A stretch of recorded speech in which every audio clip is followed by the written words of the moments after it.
अगदी खरं सांगा, तुमच्याही किचनमध्ये मायक्रोवेव्ह आहे, पण तुम्ही फक्त अन्न गरम करण्यापुरताच स्टार्ट आणि स्टॉप बटनच वापरतात. तर व्हिडिओ शेवटपर्यंत बघा. तुम्ही सुद्धा मायक्रोवेव्हच्या प्रेमात पडाल आणि तुमच्या स्वयंपाकघरात जास्तीत जास्त मायक्रोवेव्हचा वापर वाढेल. नमस्कार, मी संगीता. तुम्हा सर्वांचं माझ्या मुतबाखान्यामध्ये मनापासून स्वागत करते. रोज मी इतर पदार्थांचे व्हिडिओ तर टाकतेच, पण त्यासोबत आजपासून मी दर आठवड्याला 1 किंवा 2 मायक्रोवेव्ह फूड रेसिपीजचा व्हिडिओ आणणार आहे. प्लेलिस्टमध्ये मायक्रोवेव्ह हेल्दी आणि लेस ऑइल या नावाने तुम्हाला सगळ्या मायक्रोवेव्ह संदर्भात रेसिपीज सापडतील. याआधी मी मायक्रोवेव्हमध्ये भाजणीची बेक चकली, पिझ्झा, तंदूर चिकन हे व्हिडिओ आधीच माझ्या चॅनलवरती मी शेअर केलेले आहेत. तुम्हाला सांगते, जर तुम्ही YouTubeवरती चेक केलं तर बेक भाजणीच्या चकलीचा व्हिडिओ एकमेव मुतबाखखाना बाय संगीता या चॅनलवरती आहे. खरंच सांगते, आजच्या धावपळीच्या काळात मायक्रोवेव्ह हे तुमच्या किचनची गरज आहे. अगदी भात, भाजी, आमटीसारखं जेवण कमीत कमी वेळात आणि त्यांचं पोषण मूल्य जपून तुम्ही मायक्रोवेव्हमध्ये बनवू शकता. ढोकळा, इडलीसारखे पदार्थ तुम्ही मायक्रोवेव्हमध्ये काही मिनिटातच बनवू शकता. इतकंच काय, पण अगदी दिवाळीचा फराळही तुम्ही मायक्रोवेव्हमध्ये बनवू शकता. याशिवाय बेकिंग, ग्रिलिंग, रोस्टिंग जसे शेंगदाणे भाजणे, रवा भाजणे, शिवाय चहा, कॉफी बनवणे, असे सगळे प्रकार तुम्ही मायक्रोवेव्हमध्ये बनवू शकता. सगळ्या रेसिपीजचे व्हिडिओज तर आपण बघणारच आहोत. पण त्यासाठी आधी मायक्रोवेव्हचे सगळे मोड, कुठल्या मोडमध्ये काय करायचं, कोणती भांडी वापरायची, हे सर्व आपण आजच्या व्हिडिओमध्ये बघणार आहोत. व्हिडिओ थोडा मोठा होईल, पण सगळे फीचर्स एकदा शिकून घ्या. मग जेव्हा लागेल तेव्हा तुम्ही तो पार्ट बघू शकता. आता सगळ्यात आधी तुम्हाला मी माझा मायक्रोवेव्ह दाखवते. माझा LGचा 28 लिटरचा मायक्रोवेव्ह आहे हा. 10 वर्ष झाली, पण हा मायक्रोवेव्ह अजूनही खूप छान आहे आणि मी त्याचा खूप वापर करते. मायक्रोवेव्ह कसा मेंटेन ठेवायचा हा सुद्धा व्हिडिओ मी एकदा अपलोड करून टाकीन. तुम्ही बघू शकता माझा मायक्रोवेव्ह आतून किती क्लीन आहे.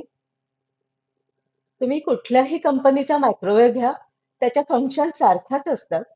थोडाफार तापमानात फरक असू शकतो. आता अगदी बेसिक मायक्रोवेव्ह पण तुम्ही नका घेऊ. ज्यामध्ये फार फंक्शन्सच नसतील असा मायक्रोवेव्ह घेऊन पण काही फायदा नाही. मायक्रो, ग्रिल, कन्व्हेक्शन्स, त्याचे कॉम्बिनेशन्स हे सगळं असेल, तो मायक्रोवेव्ह तुम्हाला साधारण 15,000 ते 20,000 मध्ये येतो आणि त्याचा फायदाही खरंच खूप जबरदस्त असतो. तुम्हाला मायक्रोवेव्ह घ्यावा की फक्त OTG घ्यावा याबद्दलही मी एक व्हिडिओ बनवीन. आता आधी आपण मायक्रोवेव्हचे सगळे मोड बघून घेऊयात. त्यासाठी मायक्रोवेव्ह ऑन करते मी.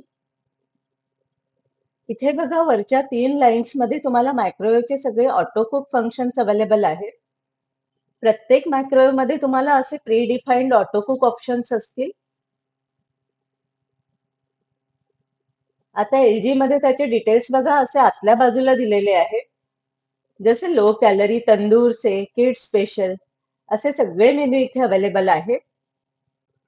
तुमच्याकडे जे मायक्रोवेव्हचं मॅन्युअल असेल त्यामध्येही तुम्हाला हे सगळे डिटेल्स सापडतील. आता त्याखाली बघा, तुम्हाला असं टाइम सेट करायचे ऑप्शन्स आहेत. जसं की 10 सेकंद, 1 मिनिट, 10 मिनिट. उजवीकडे तुम्हाला सगळे मोड्स आहेत. मायक्रो, ग्रिल, कन्व्हेक्शन आणि कॉम्बिनेशन. सगळ्यात आधी आपण मायक्रो मोड बघून घेऊया. आता मायक्रो मोड सुरू केला तर माझ्या मायक्रोवेव्हमध्ये 900 वॅट इतका मॅक्झिमम टेम्परेचर आहे. हे या मायक्रोवेव्हचं 100% इतकं टेम्परेचर आहे. प्रत्येक मायक्रोवेव्हमध्ये हे थोडंफार कमी जास्त असू शकतं. आता मला हे कमी करायचं असेल तर मी पुन्हा मायक्रो बटन दाबते. हे 720 झालं, म्हणजे 80% इतकं झालं. पुन्हा दाबते, 540 झालं. परत एकदा दाबलं की 360 होतं. पुन्हा एकदा दाबलं की 180 होतं. असं प्रत्येक वेळी तुम्हाला हे टेम्परेचर कमी करायचं असेल तर मायक्रो बटन जे आहे तेच तुम्ही परत परत दाबा आणि पुन्हा एकदा हे दाबलं तर परत तुम्हाला 900 वॅट इतकं येईल. आणि टाइम सेट करून मग तुमचा पदार्थ आतमध्ये कुक करायला ठेवा. आता या मायक्रोवेव्ह मोडमध्ये तुम्ही काय काय बनवू शकता ते दाखवते. सगळ्यात आधी दूध, पाणी, जेवण गरम करणे. पाणी गरम करून दाखवते मी तुम्हाला. जेही तुम्हाला गरम करायचंय ते असे एका मायक्रोवेव्ह सेफ बाउलमध्ये ठेवायचं. आता गरम करण्यासाठी तुम्हाला एकदा फक्त स्टार्ट बटन दाबायचे. स्टार्ट बटन दाबलं की 30 सेकंड्सचा टाइम दाखवतो. पुन्हा एकदा दाबलं की 30 सेकंद वाढतात. असं प्रत्येक वेळी तुम्हाला स्टार्ट बटन दाबलं की 30-30 सेकंदांचा टाइम वाढतं.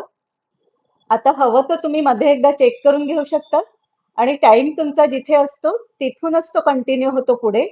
मी एकदा चेक करून घेते, पाणी तापले की नाही ते आणि पुन्हा मायक्रोवेव्हचं दार बंद करते आणि स्टार्ट करते.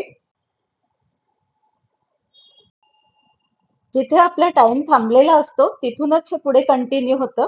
आता मी बंद करून घेते आणि आतमध्ये ठेवलेलं हे पाणी आहे हे काढून घेते. आता जर तुम्हाला पापड भाजायचे तर तुम्ही पापड भाजून घेऊ शकता. फक्त एकदा स्टार्ट बटन तुम्ही सुरू केलं तर उडदाच्या पापडासारखा पातळ पापड एका स्टार्ट बटन मध्ये होऊन जातो. म्हणजे 30 सेकंदामध्ये उडदाचा पापड होतो. पापड झालाय बघा, काढून दाखवते तुम्हाला. किती छान फुललाय पापड बघा. असंच जर जाड पापड, कुरडई असं काही असेल तर त्यासाठी तुम्हाला 1 मिनिट इतका वेळ लागतो.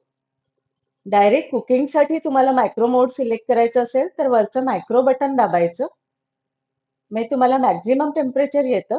तुम्हाला हवं तसं तुम्ही हे टेम्परेचर मॅनेज करू शकतात आणि टाइम सेट करायचं आणि तुमचा पदार्थ कुकिंगसाठी आतमध्ये ठेवून द्यायचा. मी आता तुम्हाला फ्रीजमध्ये ठेवलेलं बटर डिफ्रॉस्ट करून दाखवते. त्यासाठी मी सिलेक्ट केलंय मायक्रो मोड. पुन्हा एकदा मायक्रोचं बटन दाबते आणि 180 पर्यंत मी टेम्परेचर सेट करून घेते. आता हे फ्रीजमध्ये ठेवलेलं अमूल बटर आहे माझं. हे बटर मी मायक्रोमध्ये ठेवते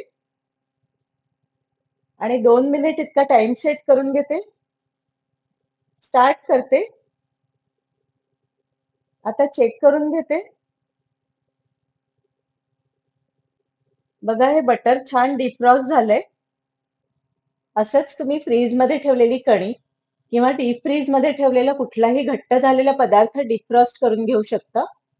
याशिवाय तुम्ही बटाटा बॉईल करू शकता, भाजी, भात, आमटी हे सगळं बनवू शकता. ढोकळा, इडली बनवू शकता. आता कुठली भांडी वापरायची मायक्रोवेव्हमध्ये तेही तुम्हाला दाखवते. मायक्रोवेव्ह जेव्हा मी विकत घेतला होता तेव्हा त्यासोबत असा मायक्रोवेव्ह सेफ बाउल मिळाला होता. असा बाउल किंवा बोरोसिलची काचेची भांडी जी मायक्रोवेव्ह सेफ भांडी असतात, अशी भांडी तुम्ही मायक्रोवेव्ह मोडमध्ये वापरू शकता. मायक्रो मोडमध्ये तुम्ही कुठलीही मेटलची भांडी वापरू नका. याशिवाय जर तुम्ही चहा, दूध असं काही गरम करत असाल आणि त्या कपाला अशी गोल्डन बॉर्डर असेल, तर असा गोल्डन बॉर्डरवाला कपही तुम्ही मायक्रोवेव्हमध्ये वापरू नका. मायक्रोवेव्ह जेव्हा आपण घेतो तेव्हा असे रॅक मिळतात. हे रॅक सुद्धा आपल्याला मायक्रो मोडमध्ये चालत नाही, कारण हे मेटलचे असतात. कारण मायक्रो मोडमध्ये तुम्ही मेटलची भांडी वापरली तर स्पार्क होऊ शकतो. त्यामुळे हे अवॉइड करायचं. हे झालं मायक्रो मोड. आता आपण ग्रिलचं ऑप्शन बघून घेऊया. त्यासाठी इथे मी ग्रिलचं बटन दाबून घेते. स्क्रीनवर तुम्हाला असं नोटिफिकेशन येतं आणि सिम्बॉल पण येतो ग्रिलचा. तुम्हाला हवा तो टाइम सेट करायचा आणि मग तुम्हाला जो पदार्थ ठेवायचा तो तुम्ही आतमध्ये ठेवून घेऊ शकता. आता ग्रिल मोड मध्ये तुम्ही काय काय बनवू शकता. तुम्हाला एखादा पदार्थ क्रिस्पी बनवायचा आहे, जसं पनीर टिक्का झालं किंवा ग्रिल सँडविच झालं. याशिवाय तुम्ही चिकन, फिश हे जर तुम्हाला ग्रिल करायचं झालं, तर ते तुम्ही ग्रिल मोडवरती करू शकता. ग्रिल आणि कन्व्हेक्शनसाठी तुम्हाला मायक्रोवेव्ह सोबत असे रॅक मिळालेले असतात, ज्यावर डायरेक्टच तुम्ही एखादा पदार्थ ठेवून तो ग्रिल करू शकता. असा एक उंच आणि एक लो हाईटचा तुम्हाला असा एक रॅक मिळतो. असे 2 रॅक तुम्हाला मायक्रोवेव्ह सोबत मिळतात. ग्रिलिंगसाठी शक्यतो आपण उंच रॅकवरती ग्रिलिंग करायला ठेवतो. तुम्ही एखादा पदार्थ डायरेक्ट या रॅकवरती ग्रिल करायला ठेवून देऊ शकता किंवा अशा ट्रेमध्ये तुमचा पदार्थ सेट करून मग तो ग्रिल करायला तुम्ही मायक्रोवेव्ह मध्ये ठेवू शकता. आता कन्व्हेक्शनसाठी मी कन्व्हेक्शन मोडचं बटन दाबून घेते. मला 180 डिग्री असं डिफॉल्ट टेम्परेचर आलं. तुम्हाला हवं तसं हे टेम्परेचर तुम्ही सेट करून घेऊ शकता, कमी जास्त करू शकता. त्यासाठी प्लस मायनसची जी बटन आहेत ती दाबून तुम्ही हे टेम्परेचर कमी जास्त करून घेऊ शकता. कन्व्हेक्शन मोडला स्टार्ट केल्यानंतर हे तुम्हाला आधी प्रीहीटला जातं आणि मग प्रीहीट झाल्यानंतर तुम्हाला तुमचा जोही पदार्थ आहे तो तुम्हाला बेक करून घ्यायचा आहे. टाइम सेट करून आपल्या पदार्थाचं जे भांड आहे ते आतमध्ये ठेवून द्यायचं. कन्व्हेक्शन मोडवरती तुम्ही बेकिंग करून घेऊ शकता, जसं की केक, पिझ्झा, ब्रेड. बेकिंगसाठी शक्यतो लोअर रॅक वापरायचं. मी कधी कधी दोन्ही रॅक एकत्र वापरायचं हे जुगाड करते. कन्व्हेक्शन मध्ये तुम्ही हे असे रॅक जे आहेत ते वापरू शकतात. शिवाय जो ट्रे आहे तो वापरू शकतात. बेकिंगसाठी जर तुमच्याकडे अशी अल्युमिनियमची भांडी असतील तर तीही तुम्ही वापरू शकता. तीही कन्व्हेक्शन मोडला चालतात. आता आपण कॉम्बिनेशन मोड आहे ते बघून घेऊयात. इथे मी कॉम्बी बटन सिलेक्ट करते. कॉम्बी सिलेक्ट केल्यानंतर मला वरती ग्रिल आणि कन्व्हेक्शन असे दोन्हीही ऑप्शन येतात. ग्रिलचा मायक्रो सोबत किंवा कन्व्हेक्शनचा मायक्रो सोबत असे दोन ऑप्शन आपल्याला घेऊन इथे कॉम्बिनेशन करता येतं. मायक्रोमध्ये तुमचे कुकिंग होतं आणि त्यासोबतच तुम्हाला ग्रिल आणि कन्व्हेक्शन या दोघांचेही इफेक्ट तुमच्या पदार्थाला येतात. आता ग्रिल किंवा कन्व्हेक्शन यामधलं जेही ऑप्शन मला हवंय ते ऑप्शन मी सिलेक्ट करते आणि मायक्रोचं बटन दाबते. मायक्रोचं बटन दाबल्यावर मला इथे 180 डिग्रीज टेम्परेचर आलंय. पुन्हा एकदा मी मायक्रो दाबलं तर 270 इतकं होईल आणि अजून एकदा केलं तर 360 इतकं टेम्परेचर होईल. पुन्हा एकदा केलं 180 इतकं आलं मला. आता मी टाइम सेट करते. टाइम सेट करून झाला की जो पदार्थ मला कॉम्बिनेशन मोडवरती ठेवायचा आहे तो मी मायक्रोवेव्ह मध्ये ठेवून घेते आणि मायक्रोवेव्ह स्टार्ट करते. आता कॉम्बिनेशन मोडमध्ये मी मेटलची भांडी वापरू शकते का? तर हो, अगदी नक्की वापरू शकते. जरी मी यामध्ये मायक्रो मोड सिलेक्ट केलेलं असलं कॉम्बिनेशन सोबत, तरी सुद्धा मी यामध्ये मेटलची भांडी वापरू शकते. याचं कारण असं की यामध्ये जे मायक्रो मोडमध्ये आपण टेम्परेचर सिलेक्ट करतो ते खूप कमी प्रमाणामध्ये असतं. त्यामुळे या मोडमध्ये तुम्ही मेटलची भांडी वापरू शकता. तर ही झाली आपली मायक्रोवेव्हची संपूर्ण माहिती. मायक्रोवेव्हची संपूर्ण माहिती. आता यापुढे प्रत्येक आठवड्याला किमान एकदा किंवा दोनदा आपण मायक्रोवेव्ह रेसिपीजचा एक व्हिडिओ अपलोड करत जाऊया. त्यासाठी जर तुम्ही माझ्या चॅनलला सबस्क्राईब केलेलं नसेल तर सबस्क्राईब करून घ्या. म्हणजे नवीन व्हिडिओ आला की तुम्हाला त्याचे नोटिफिकेशन्स मिळतील. माहिती आवडली असेल तर व्हिडिओला लाईक आणि शेअर करा. धन्यवाद. लवकरच भेटूया मायक्रोवेव्ह रिलेटेड रेसिपीज मध्ये. तोपर्यंत हेल्दी खा आणि हेल्दी रहा.